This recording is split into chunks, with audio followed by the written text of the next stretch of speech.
گنجینه در این عالم ویرانه نماز است. طرز خواندن نماز جنازه. به نام خداوند بخشنده و مهربان. در این نوار خواستیم طرز درست خواندن نماز جنازه را از نگاه مذهب حنفی بر شما پیشنهاد کنیم. حکم نماز جنازه. نماز جنازه فرض کفایه می باشد، یعنی گروه از مسلمانان بر میت نماز گذاریدند، از دیگر مسلمانان این ساقط می شود. طرز خواندن نماز جنازه.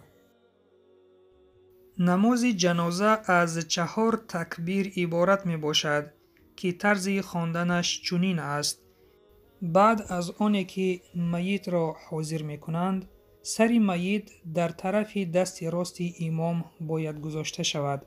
امام رو بر روی سینه میت طرف قبله ایستاده، نیت 4 تکبیر نماز جنازه کرده تکبیر می گوید. الله اکبر. دستهایش را برداشته سپس به زیر ناف می گذارد.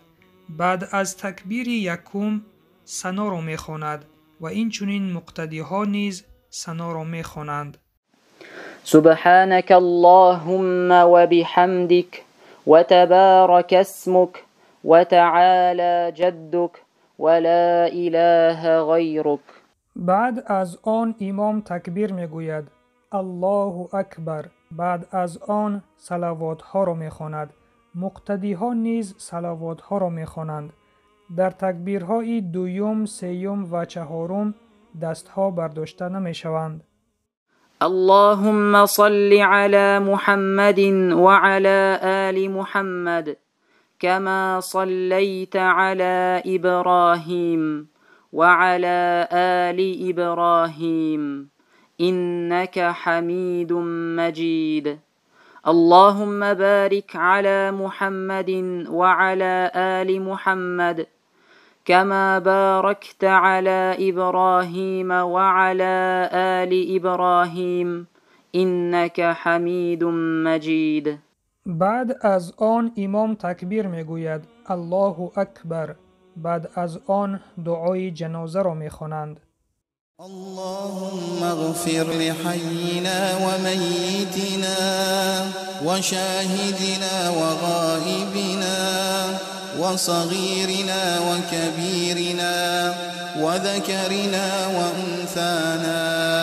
اللهم من أحييته منا فأحيه على الإسلام ومن توفيته منا فتوفه على الإيمان.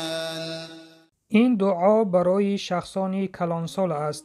اگر میت خردسال باشد، یعنی به بلاغت نرسیده باشد، چون این دعا خوانده می شود. اللهم اجعله لنا فرطا، اللهم اجعله لنا اجرا وذخرا، اللهم اجعله لنا شافعا ومشفعا. بعد از آن امام تکبیر می گوید الله اکبر. بعد از آن به طرف راست و چپ سلام می دهد. با همین نماز جنازه به انجام می رسد.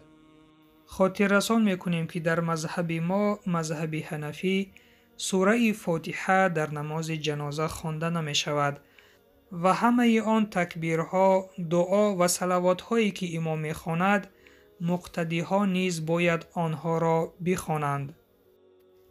دوستان عزیز، چنانه که در حدیث می آید، یکی از حقهای برادر مسلمان بر برادرش این حاضر بودن در نماز جنازه او می باشد. پس تا می توانیم این حق برادرانه خود را ادا نماییم. فضیلت نماز جنازه. از ابو هریره خداوند از او راضی باد روایت است که رسول الله صلی الله علیه و سلم فرمودند کسی که تا نماز جنازه را گزاریده شدن حاضر شود، به او به اندازه 1 قیراط ثواب است و کسی که تا انجام به خاک سپاریدن حاضر شود، به او به اندازه 2 قیراط ثواب است. کسی گفت 2 قیراط چیست؟ گفتند به مانند دو کوه بزرگ. روایت بخاری و مسلم.